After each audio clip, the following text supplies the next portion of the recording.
Assalamualaikum warahmatullahi wabarakatuh. Perkenalkan, nama saya Yuliza Murni. Saya mengajar di Band 3 PSL mata pelajaran Akidah Akhlak, dan saya sekarang PPG Daljak bersatu di UIN Sahada Padang Sidempuan.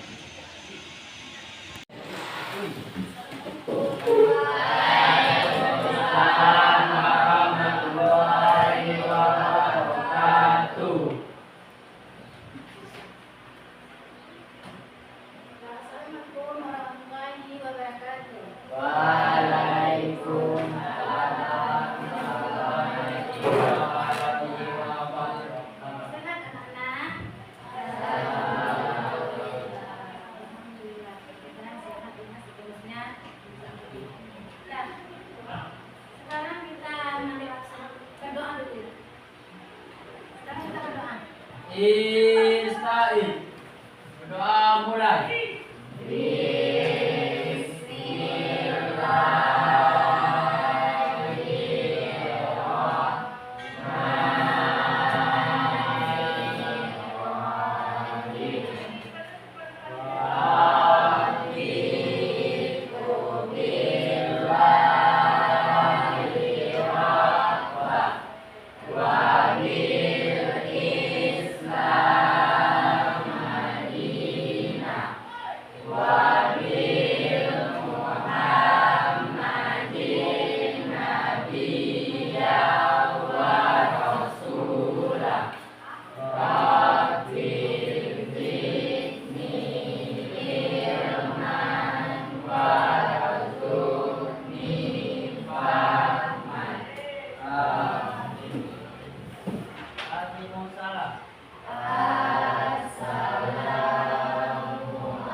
Anissa, Raima, Cindy,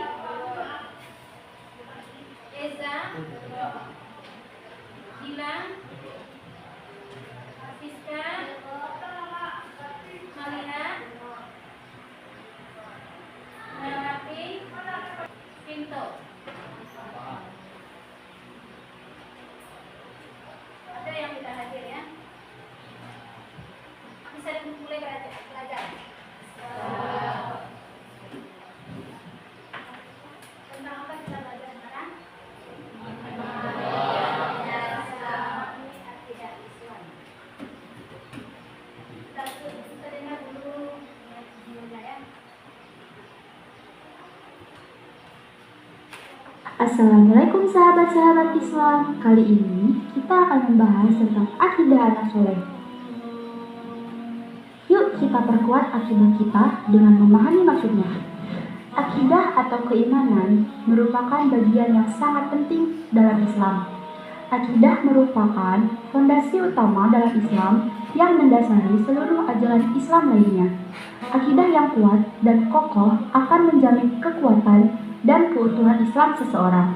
Sebaliknya, jika akidah ini rapuh, maka Islam yang dimiliki seseorang akan sangat mengkhawatirkan dan bisa jadi akan runtuh. Apa itu akidah Islam? Akidah adalah keyakinan yang tidak ada keraguan sedikit pun bagi orang yang meyakininya. Islam adalah agama yang diridhoi Allah Subhanahu wa Ta'ala, sebagaimana firman-Nya, Bismillahirrahmanirrahim. Sesungguhnya agama yang diridhoi di sisi Allah hanyalah Islam. Quran Surat Al-Imran ayat 19. Dan barang siapa mengambil selain Islam sebagai agamanya, maka sekali-kali tidak akan diterima, dan kelak dia di negeri akhirat termasuk golongan orang-orang yang merugi. Quran Surat Al-Imran ayat 85. Jadi, akidah Islam adalah keimanan yang tidak ada keraguan sedikit pun terhadap ajaran-ajaran yang dibawa oleh Nabi Muhammad SAW. Ada dua bagian akidah yang harus kita tahui, yaitu tentang iman dan Islam. Yuk kita pelajari bersama. Nah, sekarang kalian menjawab, tulis satu-satu jawaban tentang tanggapan kalian sendiri-sendiri.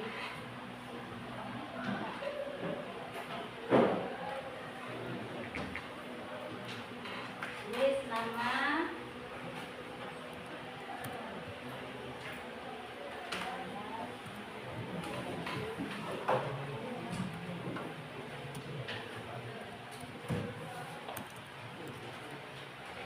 tulis nama dan akidah tentang pendapat kalian sendiri-sendiri.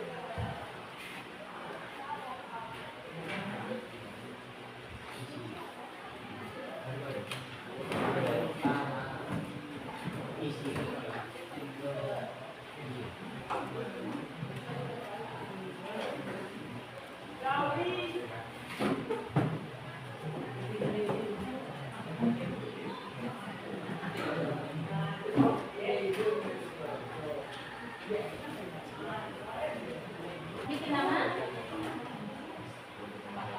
atas, kemudian jawab.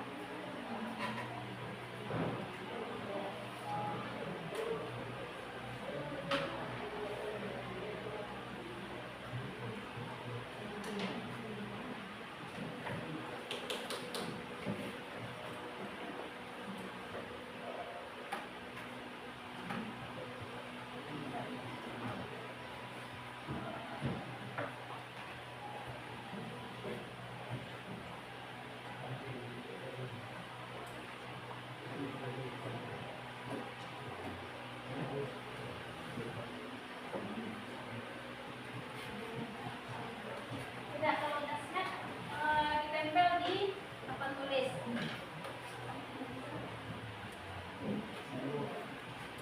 Nah, tempel.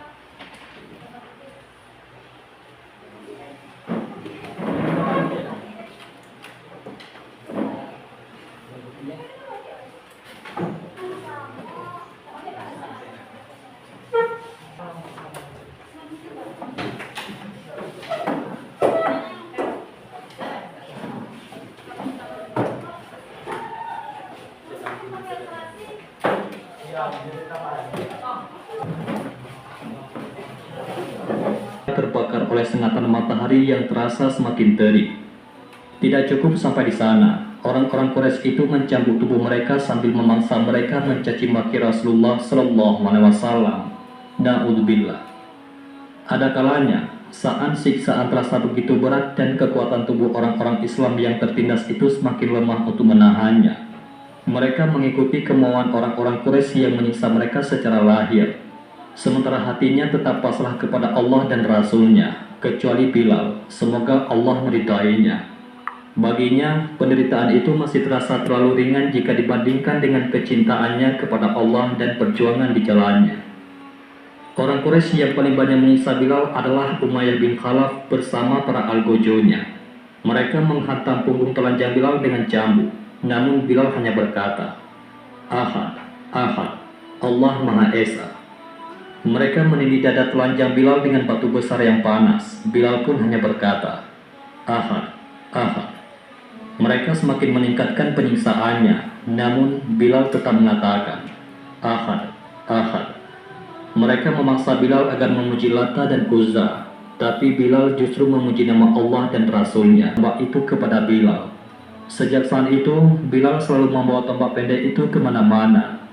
Ia membawanya dalam kesempatan dua sholat Id, yakni sholat Idul Fitri dan Idul Adha, dan sholat istisqa, yaitu sholat memohon untuk turun hujan, dan menancapkannya di hadapan Rasulullah saat melakukan sholat di luar masjid. Bilal menyertai Nabi Shallallahu Alaihi Wasallam dalam perang Badar. Ia menyaksikan dengan mata kepalanya sendiri bagaimana Allah memenuhi janjinya dan menolong tentaranya. Ia juga melihat langsung tewasnya para pembesar Quraisy yang pernah menyiksanya dengan hebat. Ia melihat Abu Jahal dan Umayyah bin Khalaf tersungkur berkalang tanah ditembus pedang kaum muslimin, dan darahnya mengalir deras karena tusukan tombak orang-orang yang mereka siksa dahulu.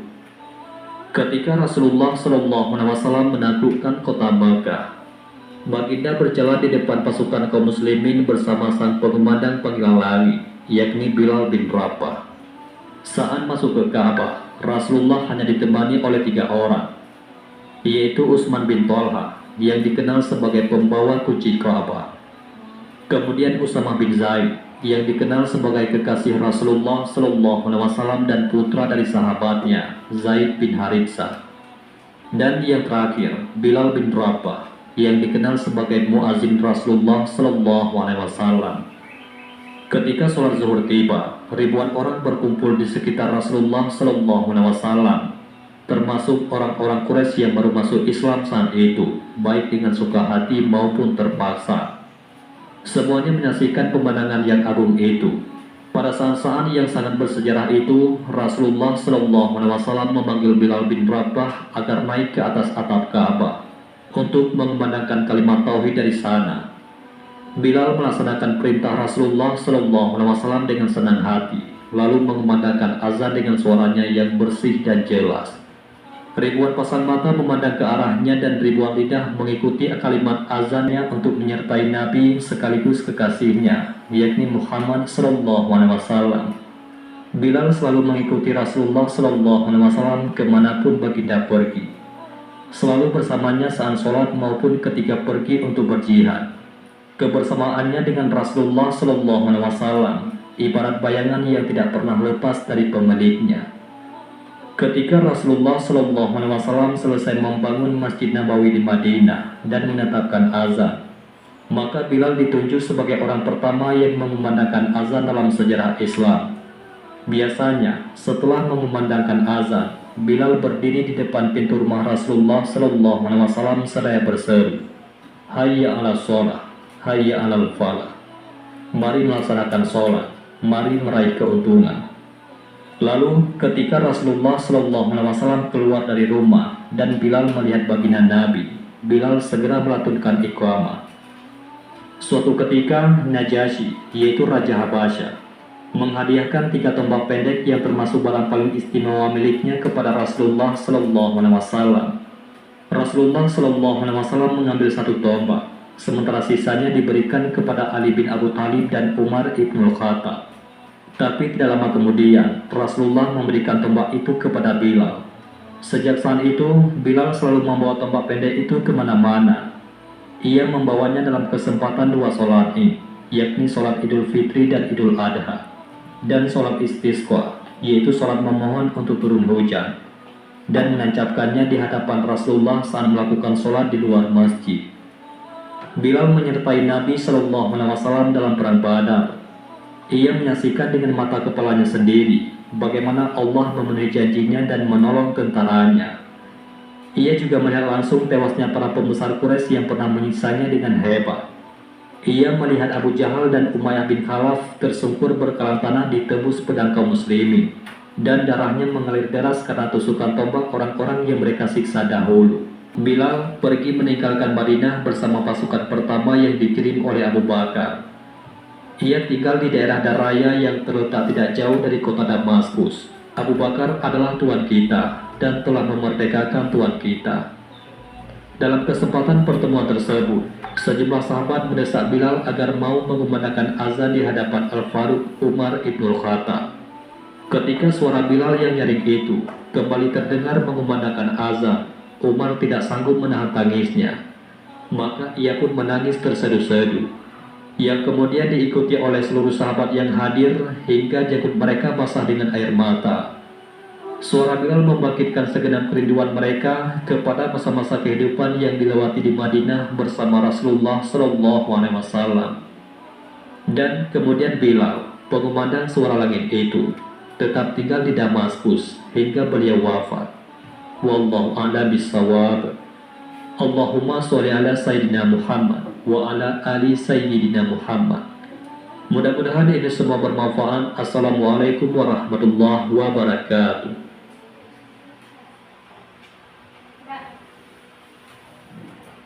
Kalian simpulkan dan kalian pahami isi dari video tadi. Kalian ambil hikmahnya. Kalian tulis masing-masing di hikmah dan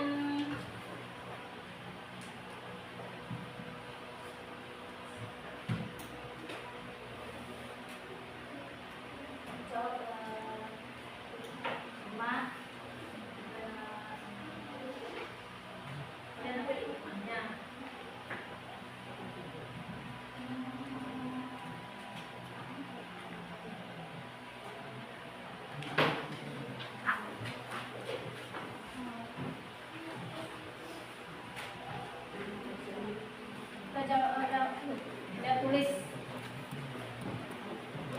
hikmah dari video yang kalian tonton tadi.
Tulis nama.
Bisa. Habis itu bisa. Akhirkan itu juga. Lihat ibu. Ibu. Ibu.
Dari film-film Akbar kita bisa belajar bahwasanya mempertahankan agama Islam pada zaman dulu.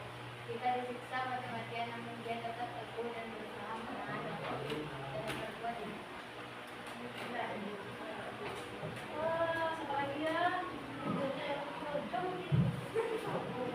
Satria.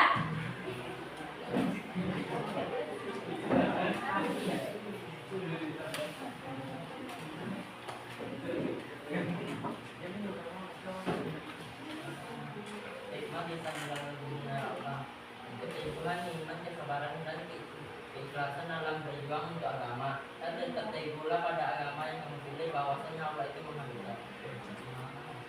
Nah, satu lagi, siapa ya? Eza. Ya. Dewa. Nah. Kita siapa lagi dah? Tapi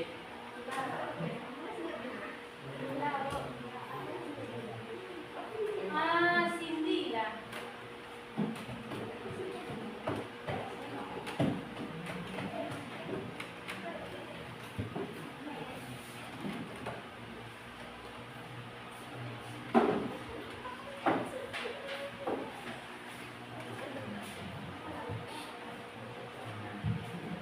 Hikmah yang bisa diambil adalah saat bila Jalaba mengajarkan tentang keteguhan iman walaupun sudah mendapatkan siksaan yang begitu menyakitkan, dan kesabaran dalam menghadapi ujian.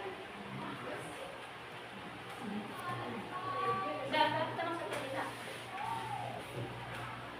Dah, kita tutup aja lagi sampai di sini. Itulah akidah kan udah tahu kalian fondasi utama.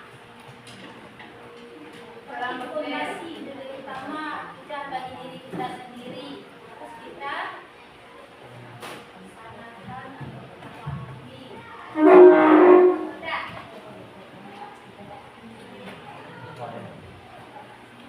Kita juga teguh dalam pendirian kita walaupun kita banyak siksaan. Yo, teguh tetap istighfar. Ingat kepada Allah. Balik siksaan pasti ada kebahagiaan dan kebahagiaan.